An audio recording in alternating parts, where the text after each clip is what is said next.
6 മണ്ണിന്റെ ഉള്ളല്ല. നമ്മൾ ഉദ്ദേശിക്കുന്നത് പോലെ 6 മണ്ണിന്റെ ഉള്ളിനല്ല ഉസൂലിയായി ഖബർ എന്ന് പറയുന്നത്. ഒരു മനുഷ്യൻ മരിച്ചാൽ അവൻ ഉള്ളയിടം അതാണ് ഖബർ. അവൻ ഉള്ളയിടം അതാണ് ഖബർ.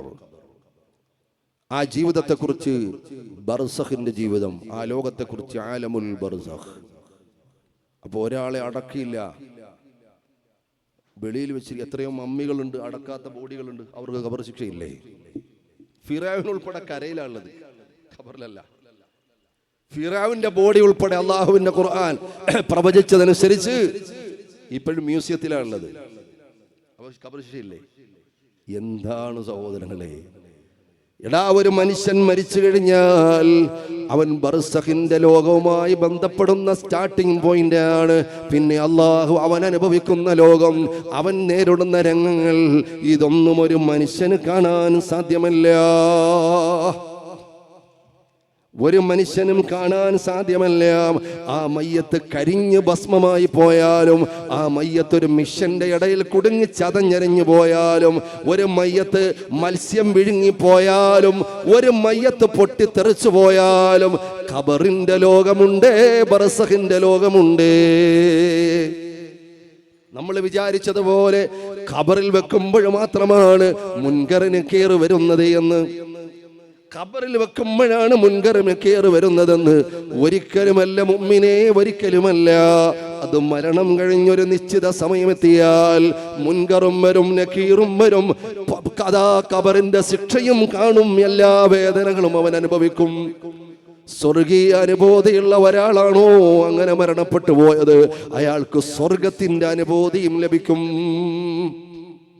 അതുകൊണ്ട് ഒരാള് അപകടത്തിൽപ്പെട്ട് മരിച്ചുപോയാൽ, ഒരു വല്ലാത്ത മരണം വന്നുപോയാൽ, നമ്മൾ സാധാരണ പറയാറുണ്ട്, എന്നാലും 5 നേരവും നിസ്കരിക്കുന്ന ആളായിരുന്നല്ലോ, തഹജ്ജുദ് മുടക്കാത്ത ആളായിരുന്നല്ലോ, വിത്ർ മുടക്കാത്ത ആളായിരുന്നല്ലോ, ളുഹ മുടക്കാത്ത ആളായിരുന്നല്ലോ, ഒരാൾ കൈ നീട്ടിയാൽ കൈ നിറച്ചു കൊടുക്കുന്ന ആളായിരുന്നല്ലോ, ഹജ്ജ് ചെയ്ത ആളാണ്, സദഖ കൊടുക്കുന്ന ആളാണ്, എല്ലാ നല്ല കാര്യത്തിനും സഹകരിക്കുന്ന ആളാണ്.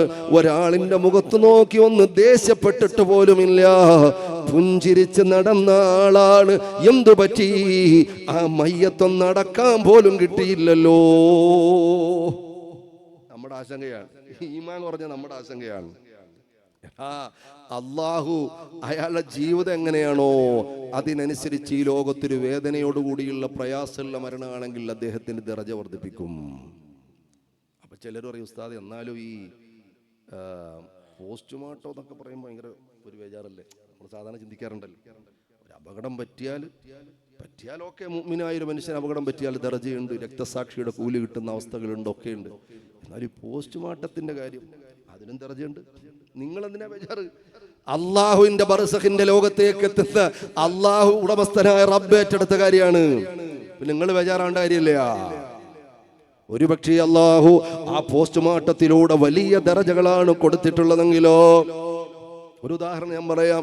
വഷിൻ ചാട്ടോളി വന്നു തെറച്ചു, ഉഹുദുരണാങ്കണം ഞെട്ടിവിറച്ചു, അഹദിൻ ദീനിനെ രക്ഷിക്കാനായി മൃത്യുവരീച്ചു, അന്ന് ഹംസത്തെന്നോർ വീണു മരിച്ചു.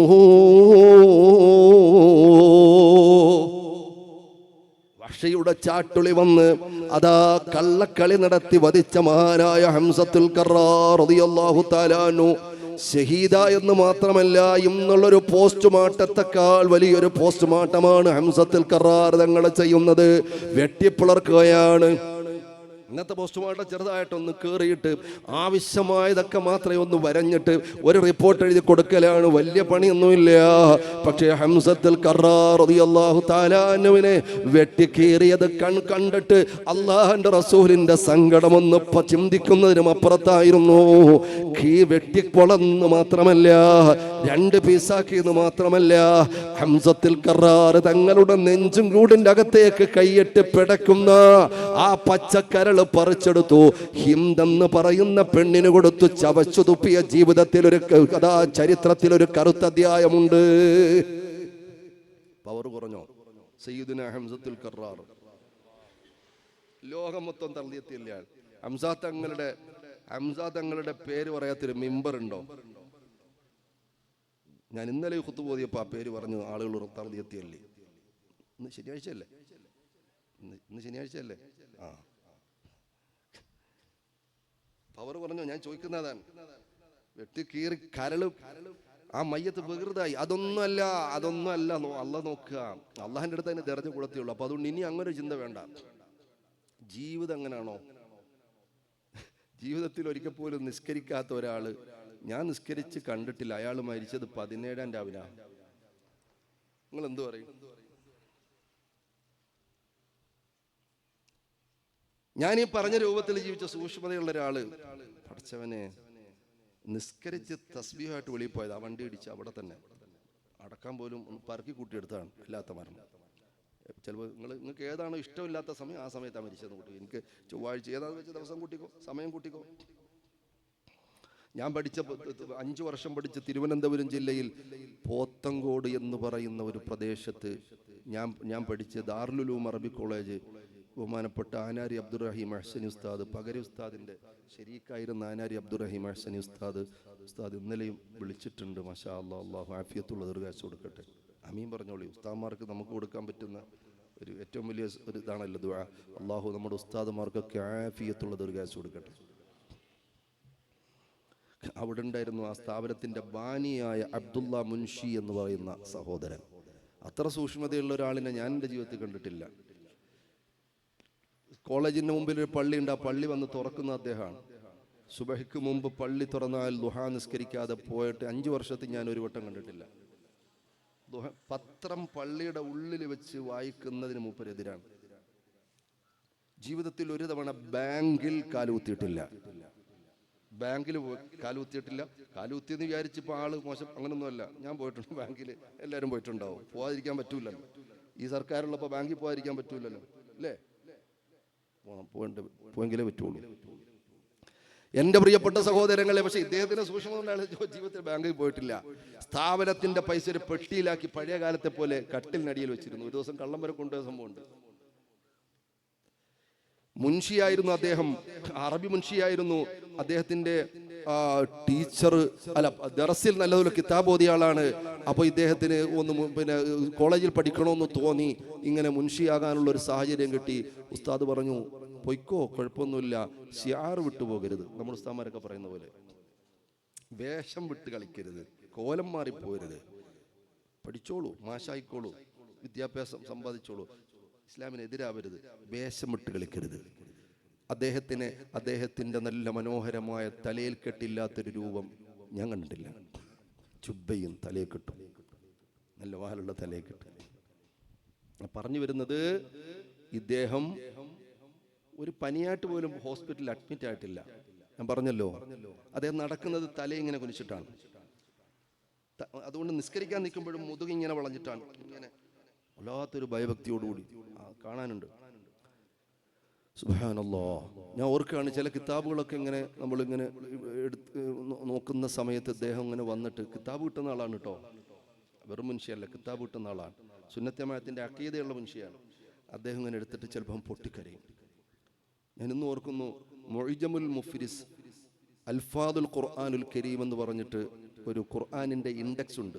ഇപ്പം അതിന് പ്രസക്തി ഒന്നുമില്ല. കാരണം നിങ്ങളോട് ഞാൻ വഅദ് പറയുമ്പോൾ ഞാനിവിടെ ഒരു ആയത്ത് മൊബൈലിൽ ഇരുന്നോണ്ട് നോക്കി. ഉസ്താദ് കണ്ടിട്ടുണ്ടാവും.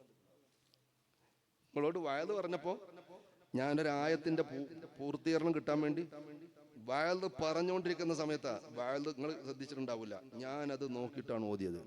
ഇവിടെ വിരല് എൻ്റെ ഈ ഗൂഗിളിൻ്റെ സെർച്ച് എഞ്ചിനിൽ ഞാൻ അമർത്തിയിട്ട് ആ സെക്കൻഡിൻ്റെ ഉള്ളിലാണ് കിട്ടിയത്. അപ്പോൾ ഇന്നിപ്പോൾ മുഅ്ജമുൽ മുഫ്രിസ് ആ ഇൻഡെക്സിന് വലിയൊരു പ്രസക്തി ഒന്നുമില്ല.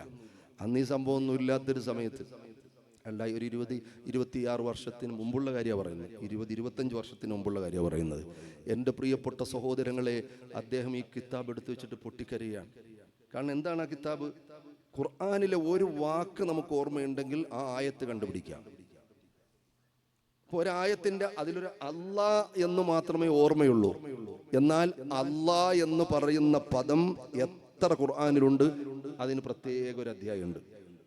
അപ്പൊ അത് നോക്കിയാൽ നമ്മൾ ഉദ്ദേശിച്ച ആയത്ത്, അങ്ങനെ നമ്മൾ പല ആയത്തും അതിനെ നോക്കി കണ്ടുപിടിച്ചിട്ടുണ്ട്. അപ്പൊ ഇദ്ദേഹം കരഞ്ഞത്, പടച്ചവനെ ഇത് ഉണ്ടാക്കിയ ആളിന്റെ അത്ഭുതം എത്ര വലുതാണ്, ആ അധ്വാനം അത് ഓർത്തിട്ട് ഇദ്ദേഹം കരയുകയാണ്. പരിശുദ്ധമായ ഖസീദത്തുൽ ബുറുദ ചെല്ലുമ്പോൾ കരയും. അങ്ങനൊരു സൂഫിയായ മനുഷ്യനെ എൻ്റെ ജീവിതത്തിൽ ഞാൻ അനുഭവിച്ചിട്ടില്ല, ജീവിതം കൊണ്ട് അനുഭവിച്ചിട്ടില്ല. കണ്ടിട്ടുണ്ടാവും, നമുക്കറിയില്ലല്ലോ, ജീവിതം കൊണ്ട് അനുഭവിച്ചിട്ടില്ല. ആ മനുഷ്യൻ മരിച്ചത് ആക്സിഡന്റിലാണ്. അത് പറയാനാ പറഞ്ഞു. അല്ലാഹു മഗ്ഫിറത്തും റഹ്മത്തും കൊടുക്കട്ടെ, വലിയ ദർജ കൊടുക്കട്ടെ.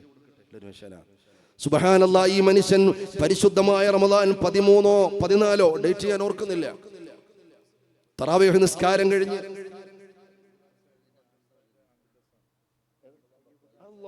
എന്റെ നാട്ടുകാരൻ കൂടിയായ അയ്യൂബ് ഖാൻ സഅദി ഉസ്താദിന്റെ ആണ്ടിന്റെ സമയം കൂടിയാണ്. അല്ലാ, നിങ്ങളൊക്കെ ഒന്ന് ആമീൻ പറയണേ.